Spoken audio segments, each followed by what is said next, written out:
అండి, welcome back to my channel. మీరందరూ బాగున్నారని ఆశిస్తూ మనస్ఫూర్తిగా కోరుకుంటూ మన ఛానల్ని ఎవరైనా మొదటిసారిగా చూస్తున్నట్లయితే సబ్స్క్రైబ్ చేయండి. మన ఛానల్లో అన్ని హిందూ సంప్రదాయాలు, వ్రతాలు, పూజలు, ఆధ్యాత్మిక విశేషాలు ఉంటాయండి. అయితే మనం ఈరోజు సంకష్టహర చతుర్థి పూజను ప్రతి నెల వస్తుంది కదా, సులువుగా ఎలా చేసుకోవాలో, ఆ మహాగణపతిని ఎలా ఆరాధన చేసుకోవాలో తెలుసుకుందాం. ఆ మహాగణపతి పూజకు కావలసిన వస్తువులను ముందుగా తెలుసుకుందాం. ఆ మహాగణపతికి గరికంటే మహాప్రీతండి. తెల్ల జిల్లేడు పువ్వులైనా, కరివేరు పువ్వులైనా, ఏ పువ్వులైనా మీకు అందుబాటులో ఉన్న పువ్వులను తెచ్చుకోండి. గణపతికి నివేదన అంటే బెల్లం, అరటిపళ్ళు, ఉండ్రాళ్ళంటే మహాప్రీతికరం కదండి. ఉండ్రాళ్ళని తయారు చేసుకోండి. ఆ మహాగణపతికి అభిషేకం చేసుకుంటే చాలా శుభ ఫలితాలు ఉంటాయి. అభిషేకానికి కావలసిన వస్తువులు ఆవు పాలు, ఆవు పెరుగు, ఆవు నెయ్యి, తేనె, పాలు, పంచదార. ఇంకా మీకు ఏ అభిషేకాన్ని వస్తువులు ఉంటే వాటన్నిటితో కూడా స్వామివారిని అభిషేకం చేసుకోవచ్చు. ఇవన్నీ ముందుగానే మనం సిద్ధం చేసుకొని పెట్టుకుని ఇప్పుడు పూజ గదిలోకి వెళ్దాం. మీరు పీట వేసుకునైనా స్వామివారిని పూజ చేసుకోవచ్చు, లేదా మహాగణపతిని పూజా మందిరంలోనైనా అర్చించుకోవచ్చు.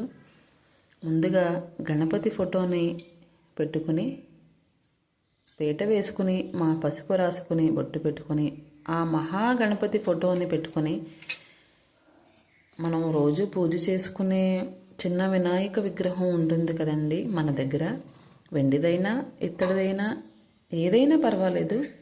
ఆ చిన్న గణపతి విగ్రహాన్ని కూడా అభిషేకం చేయడానికి వీలుగా ఒక చిన్న గిన్నెలో పెట్టుకొని ఉంచుకోండి. ఇప్పుడు దీపారాధన చేసుకోవాలి. ఆ దీపారాధన చేసుకున్న తర్వాత గంధం రాసి బొట్టు పెట్టి ఆ దీపారాధనకి పువ్వులు, అక్షింతలు వేసి ఆ మహాగణపతికి వ్రతం బాగా జరిగేలా నమస్కారం చేసుకోండి. ఇప్పుడు స్వామివారికి అభిషేకం చేసుకోండి. అభిషేకం పూర్తయ్యాక ఆ మహాగణపతిని శుభ్రం చేసుకుని యథాస్థానంలో ఉంచుకుని ఆ మహాగణపతిని ఆరాధన చేసుకుని షోడోపచారాలతో పూజన చేసుకుని మహానివేదన, ఆ స్వామివారికి ఇష్టమైన నివేదన, ఇష్టమైన పూలు అన్నీ సమర్పించుకుని ఆ మహాగణపతికి శ్రీ విష్ణు గణాధిప అష్టోత్తర శతనామాలి పూజ చేసుకుంటే 108 నామాలతో ఉంటుంది కదా. ఆ అష్టోత్తర నామాలతో గరితో కానీ, పువ్వులతో కానీ, అక్షింతలతో కానీ ఆ మహాగణపయ్యను అర్చన చేసుకోండి. ప్రత్యేకంగా ఈ స్వామివారికి ఈ రోజున సంకటనాశన స్తోత్రం అని ఉంటుంది. అది పారాయణం చేయడం వల్ల మహాశుభ ఫలితాలు ఉంటాయి. పారాయణం చేసుకోండి. ఆ స్వామివారి ఆశీస్సులు మీ అందరికీ ఉంటాయి. ఈ ప్రతి నెల ఇలా సులువుగా ఈ వ్రతం చేసుకోండి.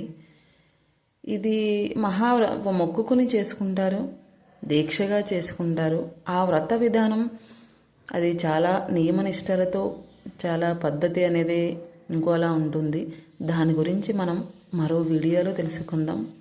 ప్రతి నెల ఇలా సులువుగా ఈ మహాగణపతిని అర్చించుకోండి. మీ అందరికీ నా వీడియో నచ్చినట్లయితే లైక్ చేయండి, షేర్ చేయండి. Thank you.